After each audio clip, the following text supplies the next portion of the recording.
And we are going. What is going on with everybody? It is your boy Eric, aka Young God, coming to you live in the Orange Dungeon today, giving it to you real raw rugged.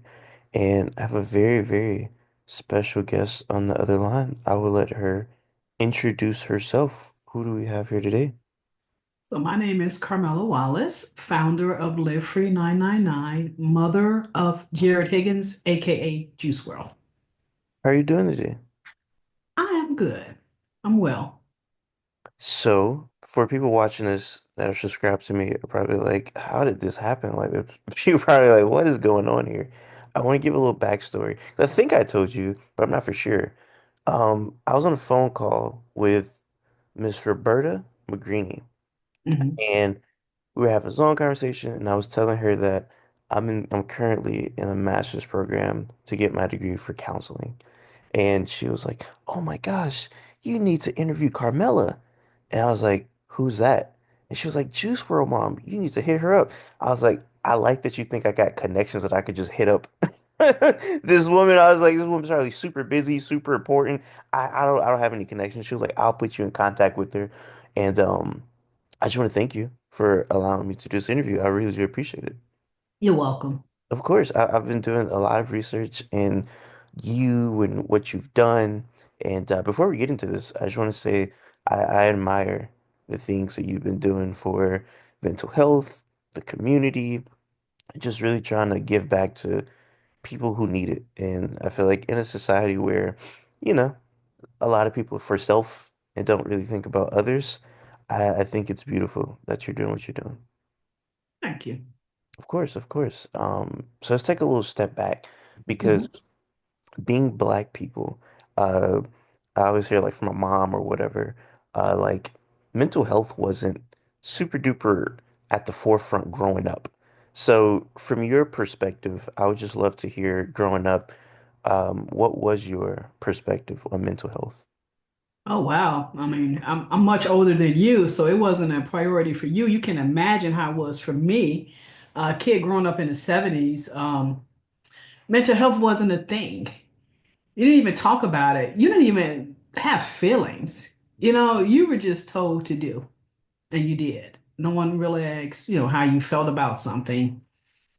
It was just obey your parents. It was that kind of thing. Obey adults, and not to challenge or push or even really talk about how you're feeling, which is what I really love about the generation now, because I do a lot of work with Jared's Old High School. And the students are very in touch with their feelings, and they're allowed, at least in that space. I don't know how their personal lives are, but they're allowed in the safe space of the high school to have feelings. They're allowed to feel and to express. So I think that's progress. When did you start seeing a shift in the way people view mental health? Do you remember that like around the time period that you started saying like, okay, this is different from when I was growing up? Always, it was always different. Mm. But I think Jared really brought it to my forefront. Now, Jared had a therapist. So he saw a psychologist most of high school. So he was always good at communicating, and I think that just helped him to be more in touch with his feelings, and that transforms to his music. So his music, which I learned from his music, really about mental health and struggles and anxiety, and really he's the one that really gave me the wake up call about mental health and anxiety and just the different challenges that people face that they've always faced, but they're just communicating about it more now. I think even you saying that you learned a lot about mental health from him and his music. I think that's different because I've definitely heard parents be like, like you a child. Like I ain't learning nothing from you. Like I'm an adult. I'm not, so the fact that you can learn something from somebody younger than you, specifically your child, I also think that's like a different type of perspective than most like maybe older parents may have had once upon a time. Yeah, I think that's a more effective way. Um, because you build trust that way. You Mhm. know, and it takes the judgment out, which I think many, and as a parent, I get it. You know, you want the best for your children, and a lot of times you're so focused on that you're kind of tuning them out. Yeah. Yeah. No, no, yeah, you're completely right. And so we're supposed to do this interview in like April, but this is perfect because today is the second day of Mental Health Awareness Month. So Yes. it's almost like it's perfect that we set this up Yes. today. Um, this month, do you have, I don't know if you set it up like this, but do you have things like goals or events that you set up specifically during this month to try to tackle issues within the mental health community? Yeah, absolutely. So actually, it's a part two. So I started last Monday, this past Monday, I had an event at Jericho High School. It was a mental health fair. And they have like 3,000 students. All students were required to attend. And we had like 12 sessions covering various mental health topics, even including nutrition, wellness, and all of those things. So we had volunteers to run the sessions, and the students were very happy to be participants. And so at the end of their sessions, they were given a survey. Mm, And part of their survey was, what do you want your parents to know about your mental health? And so that information that we've gathered from our students, we're going to have a panel next Monday, May 5th, with their parents. And that panel, we're going to discuss some of the issues and concerns that their children have. So, you know, we started in April and then we're closing in mental health, you know, awareness month in May. And I want it to be impactful, and we have students on the panel, psychologists, parents, just to give various perspective. But it's very important, which I was talking to the students, that their voice is heard. You know, I want their parents to hear what they're saying and get out of that mode of, okay, I just want you to be successful, um, and not really being in touch with their feelings, or maybe the pressure that it may be causing, or you know, the various struggles that their teen may have. When you know, as a parent, your focus is, I want you to have the best, I want you to be better than, you know, what I've had, give you the opportunities. So sometimes, although it's not intentional, things get missed. really awesome.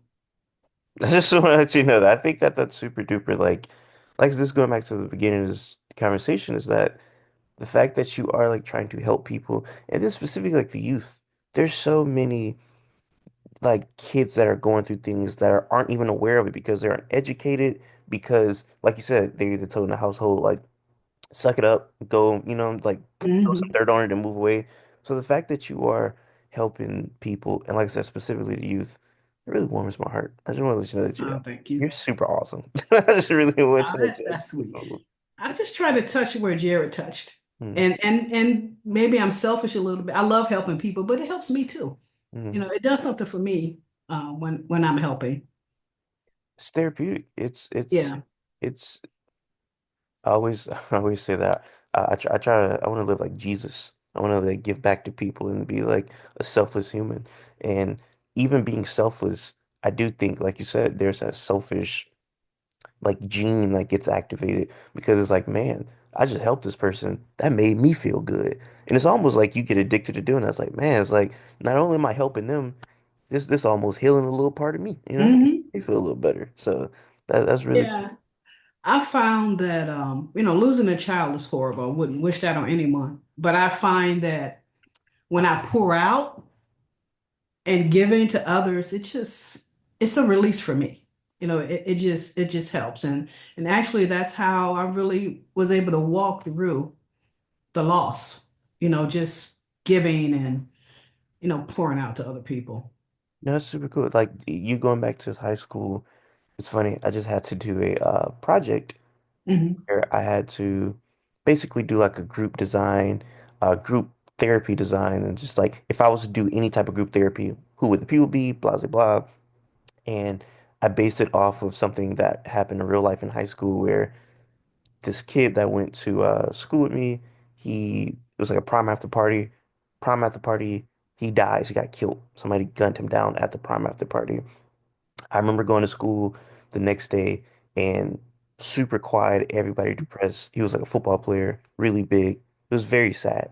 So the Mm. school got group therapy, and they kind of similarly to how you did it, there was like psychologists there. There were people basically trying to like, hey, this is important to take advantage of your mental health. So me seeing that when I was in what, 10th grade, that I always wanted to be like a clinical therapist around that time. But me Mhm. saying that, I was like, man, it's really people really need this. So I know it's kids that you're working with that never even thought about it. It's like, man, like this is really important. So you really like waking these kids up like one by one. And that's why when hearing that, that's what made me say, you're awesome. Because like it's kids that really need that for sure. Absolutely. No, for sure.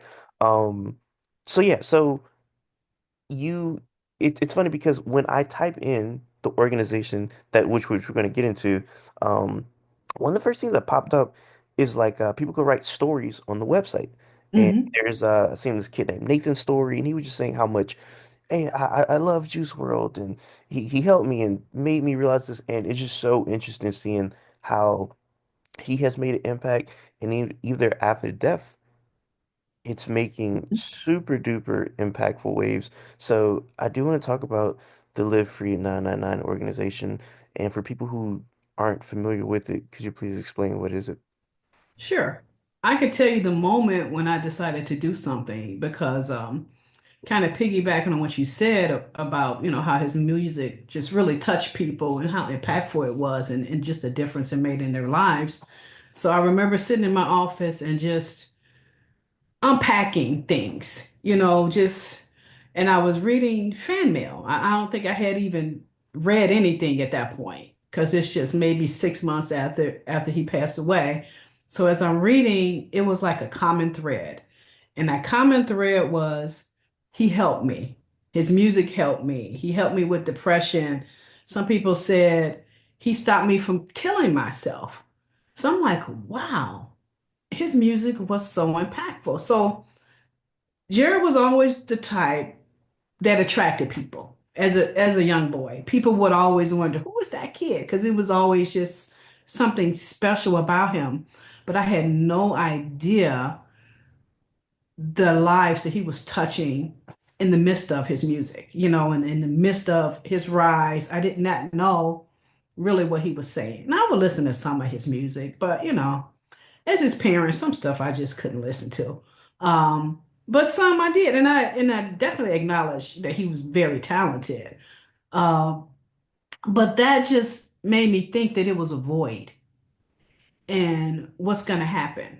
And I was really concerned about his fans. I was concerned, if some of them were dealing with some of the same struggles with addiction that he was, the anxiety, and I felt like it was a void. And I thought I needed to step in and finish what he started. So I'm piggybacking off of him because he's the one that told people you're not alone. He's the one that really brought that conversation to the forefront about mental health. And so I decided to form it to continue his message, and just to normalize the conversation about mental health and substance dependency, and for people not to be alone and feel alone and struggle and suffer in silence. So that's basically how I got started. And what would you say is like the mission statement for the organization? So the mission statement would be to normalize the conversation about mental health and substance dependency. It should be a normal, mental health is health. And so we want to make it a part of our everyday conversation where people are in touch with their mental state. I think yeah, I think that's like super duper idea. Like in a sense where if you look at yourself and you're like, man, I'm getting out of shape. Like I need to get back in shape. That should be the same way you look at your mental. Like, man, my mental out of Exactly. shape. You know what I'm saying? I got bad cardio over Exactly. here. I need to go fix that. So when we look at our physical the same way we look at our mental, I feel like that'll be like the most ideal society in the way to look at Yes. mental health, you know? Yep. And I you agree. and you are 100% helping it. One of the things about the organization that I realized is that people can donate, and Hmm. I wanted to know where, how are, I mean, how do I explain this? How could they donate? And then when they donate, where exactly is their money going to? Okay. So they could donate on our website, livefree999.org. And so what we do and what we've done is we partner with organizations that are aligned with our mission and our vision. And the money that's donated, we receive donations from people who donate. We also sell merchandise, and the 100% of the net proceeds go back to the organization, and we give grants. So this past October, we donated about 100 no $250,000 worth of grants to various organizations, and so that's what we do. And some of them they're all with the same mission of mental health and wellness, be it substance dependency or um, even things in place to prevent preventative programs in place, like a science center. So basically our money, the money we get in, we just give right back out because we don't have to reinvent the wheel. We have organizations that are proven and that, they have the resources and the means to really touch people. And one of our huge partners that we have that we donate with too is a crisis text line. In crisis text line, we have a crisis line where people could text if they need to speak with someone. And basically, in 2024, I think we had like over 3,000 conversations. Um, 80% of those were new texters, and we had like 2.4 texters. So it's meeting people where they are. People love their phones. People love the text. So if someone's having a moment, I mean, and it doesn't have to be like extreme. It could be a crisis for you. So that's subjective. But someone is there to talk to them. So they could text and then they have a conversation, and that conversation isn't ended until that person is okay and that person is given resources, of who to reach out to. So that's one of the big organizations that we donate to. That's very impactful, and that they have the numbers to show it. They have the data, and a good thing about that, what I've been told is it's a lot of male texters, which is great, but I think it's the privacy part of it and the confidential part of it that attracts people because they don't know you, they don't see you, and they're not judging you, so you could just really get help just by texting. So that's one of our big ones. So that's basically what we do. We give to help other people who are helping people. I think that is intriguing that you said like a lot of the texters are men or male. That is really interesting because I know men who are almost like anti-therapy because Yes.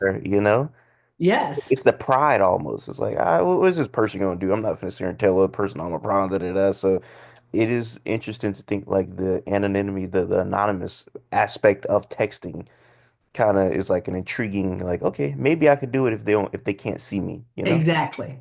That is really, Exactly. really interesting. Just so they could be comfortable. And the whole goal is just want you to be okay, Mm. however that looks for you. But, just want them to know that they're not alone. Yeah. I think the world is kind of built off like patterns and trends. So like if one group of people do this one thing, it's probably a reason why, and it's probably a pattern amongst those people's lives on why they do that one thing. So you seeing a lot of kids and youth, just excuse me, a lot of people who are suffering mental health, specifically in like youth or like young people. Have you noticed a trend amongst those young people who are struggling with mental health? Is it like, oh, they have like a bad home at life, or is it their abuse? Like, have you noticed a trend amongst these young people that you seem like, man, almost all these young people have this one thing in common that have struggling with their or who are struggling with their mental health? I think anxiety is a big one Mm. that pops up. Anxiety. And just going back on the survey we just did a few days ago, that was one of the big things that the students talked about, like the anxiety.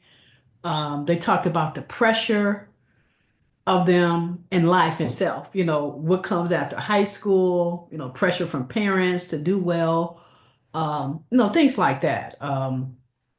Cyberbullying, peer pressure, those things seems to be like the common denominator. For people watching this who are dealing with anxiety, what words would you say to them? Like any advice, anything that just anything they should hear that you think that they are anything that they should hear.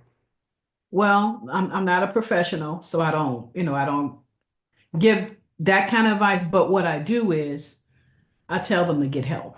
I tell them that they don't have to suffer alone and that they're not alone and that help is available. So that's what I try to just point people in the right direction who are properly equipped to help them. I think that's the key. And of course, an encouraging word is always good, but it doesn't really get to the root of the problem. Oh, for sure. That would be just mere words. So absolutely, I want to help them, but I want to do it in a way that's helpful and not harmful. And not giving advice out of ignorance, even though the intent is to help. So I'm very careful about crossing that line and staying in my lane. So just pointing people, hey, we have this crisis line here. If you need to talk to someone, you're not alone. Somebody's there to hear you. So just that type of encouragement and just point them in the right direction to get help. I think that's the key. For Just sure. just directing them. For sure. Then that's smart. You don't, like I said, you don't want to give bad advice. That's not your lane. You don't want somebody to be like, "Well, Miss Carmela told me to do it." You like, Yeah. Like, no, no. no, I didn't. That's And funny. that's only fair, fair to them and fair to me too, but more so really thinking about them. Yes, ma'am. Well, you said something interesting about how once you started helping people, it made you feel good. So that kind of answers the question, but just to kind of expound on it a little bit more, once you started this organization and you started Mhm. helping people, would you say that helped you on your journey of like mental health? Yeah, because it just makes you more aware of where you are mentally, and to take the steps to be emotionally healthy. So absolutely. Yeah. And I do therapy myself. Mm, So, I wouldn't recommend something to others that I wouldn't do, mm, just to be okay, to be healthy emotionally, consistently. mm. No, yeah, that's important. Consistency in health in general, because Yeah. you can't like I'm eat healthy for a few days and then for the rest of the month you just eating junk food. Yeah. So no, that is super duper important to the consistency part. Um, with doing this, another thing that I realize is that it's very like blatantly obvious, and we talked about this a little bit. A lot of black people specifically don't really take mental health serious, and that's just for a bunch of reasons or whatnot. Hmm. But you've seen an increase of black people talking about it and whatnot. Have you noticed that change amongst like the black community? Just talking to people being like, man, like compared to when you were younger, black people seem to be a little bit more, open-minded to it. Oh, yeah, 100%. I think I think something happened during COVID Mm, that caused people to start looking at their mental health a little differently. And I think Black people are becoming more aware and really just having the permission because you got to look at the history of us in general. We weren't really allowed to have feelings as Black folks. You just did. So it has to be a shift where you realize A, that you matter, A, your feelings matter, and then do something to make sure that you're emotionally stable. But I definitely think it's on the uptake, which is great. Just looking at all the students at Jarrett's High School, we have a club there called Bring Change to Mind. It's an extracurricular club, and it's peer led, and it's about 80-ish students, many of them African American students who are just proactively, and I love it that the young students there are proactively engaged in their mental health. So, I mean, if that continues, I think we're in a good place It's because cool. it's just going to build on that. It's cool to see it continue. I being in this program, I'm like the only black male. So it made me Hmm. research. Be like, how many black therapists are there? and it's a very small amount of black therapists. And this was crazy to me. It's out of all black therapists, 92% of black therapists are women. The other 8% are male. I'm like, man, that's why I'm the only one here because ain't nobody, Need no you. black Yeah. dudes doing it.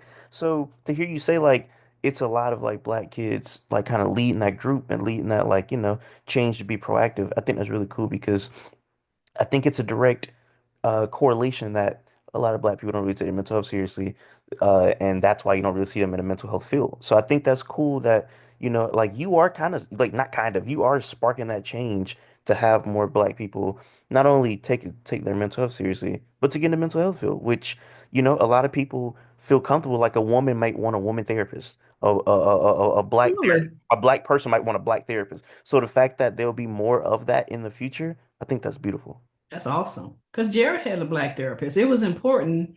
It's important that you could talk to someone that you could relate to. Or else, to me, it's just a waste of time.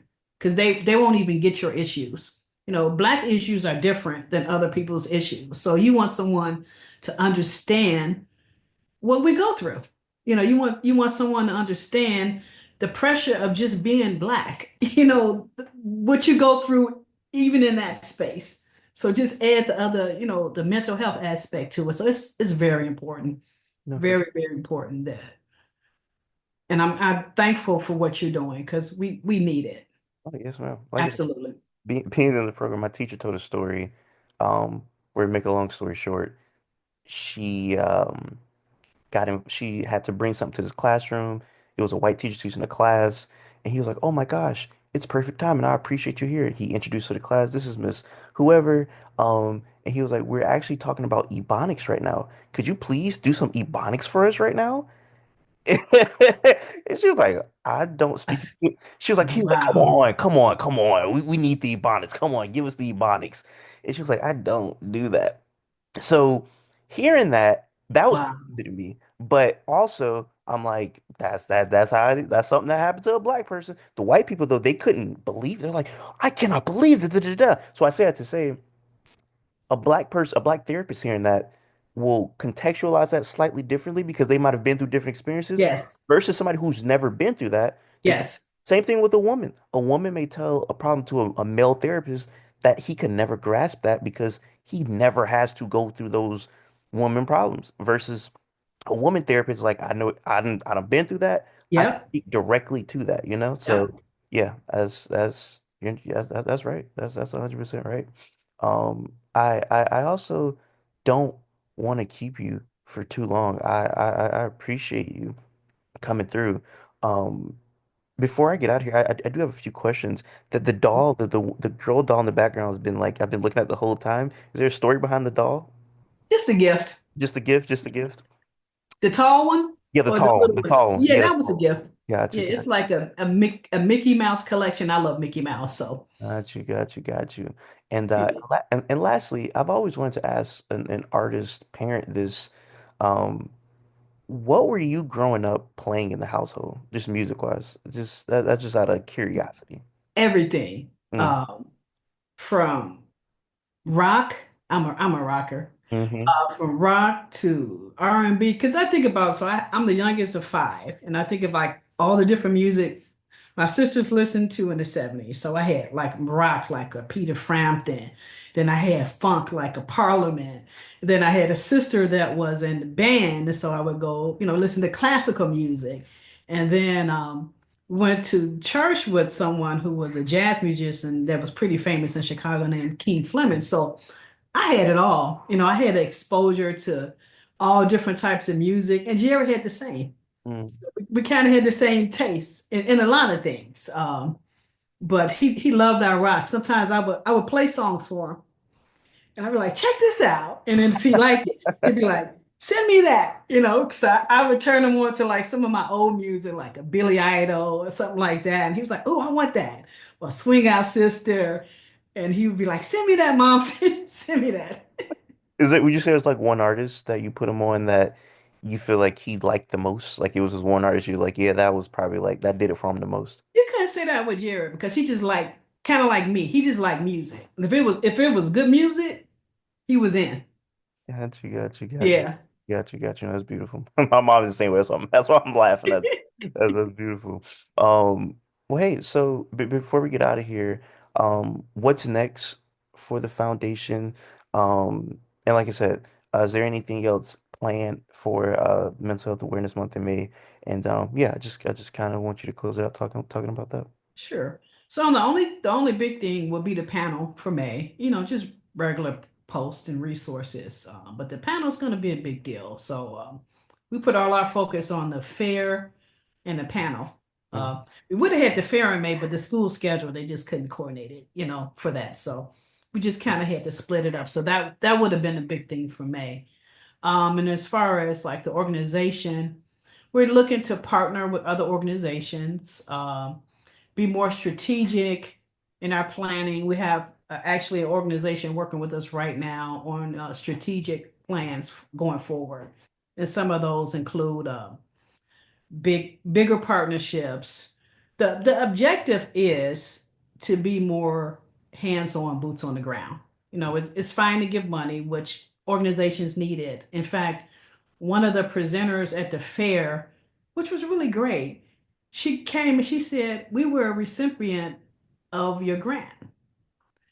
And to see the face to the person, and she was really grateful. And I'm sorry, we donated 100,000, not 250. She was really grateful and appreciative, and just talking about how they use the funds. So that was really good, just to see the completion of the fund. So definitely more hands-on. Want to get more involved in like research and data. So just working on. I felt like I took our organization to a place that I can't take it any further. So I have another organization helping me to really form a strategic plan for long term, which would include partnerships and um, boards, different boards, to have discussions about various things. A youth board, just to involve maybe one with those in the entertainment industry, just to kind of have these boards and discussions, and just being more strategic and intentional with where we're going. So that's in the making right now as we speak. I can't wait to see how everything pans out. If there's anything I can do, I will. Once again, I appreciate you for coming on. This means a lot. I feel like I don't really get to talk about like mental health a bunch on here. So the fact that this whole conversation was dedicated to that, I appreciate you. Um, for everybody watching, please go check out the Live Free 99 organization. They're doing amazing stuff. For everybody watching, thank you. Until next time, I say what I mean what I say. Haters are gonna hate, players are gonna play, and you guys holler at your boy.